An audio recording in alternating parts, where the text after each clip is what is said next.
Imagine this. It's 2011, and a journalist named Mat Honan is living a digital nightmare. In a single day, hackers erased his entire digital life. Emails gone, photos wiped, years of memories vanished. They didn't need to break into a bank vault. All they needed was access to his Apple account. The attack? It exploited a glaring weakness, single-factor authentication. Now let's pause. How often do you rely on just a password?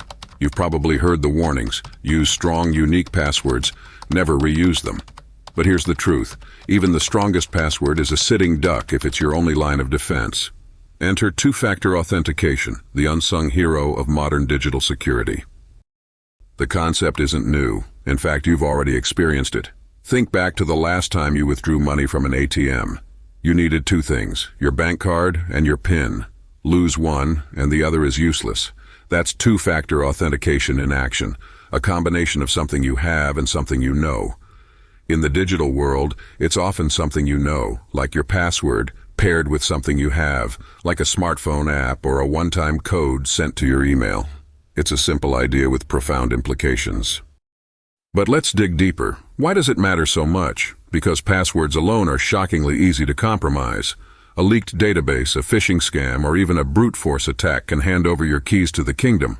That's exactly what happened in the infamous 2014 attack on Sony Pictures, where hackers gained access to massive amounts of sensitive data. Two-factor authentication could have stopped them in their tracks. It's not just about corporations. In 2019, a study revealed that over 80% of data breaches involved weak or stolen passwords. The stakes are personal. Imagine waking up to find your social media hijacked, your bank account drained, or your private photos plastered across the web. Chilling, isn't it? Here's where the drama takes a turn. Hackers are crafty, and some have found ways to bypass two-factor authentication. Yes, it's not foolproof, but it raises the bar. With 2FA, the attacker needs more than just your password. They need access to your second factor, which is often in your physical possession. For most cybercriminals, that's a leap too far. And the beauty of two-factor authentication is its evolution. It started with SMS codes, simple but vulnerable to SIM-swapping attacks. Then came authenticator apps offering more security. Now we're moving towards biometrics and physical keys, making it even harder for attackers to breach your digital fortress.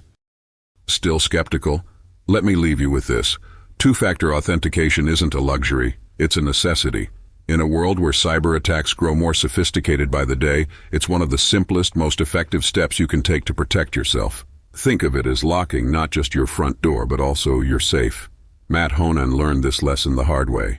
Don't wait for a catastrophe to learn it yourself. The question isn't whether you should use two-factor authentication. The question is, why wouldn't you?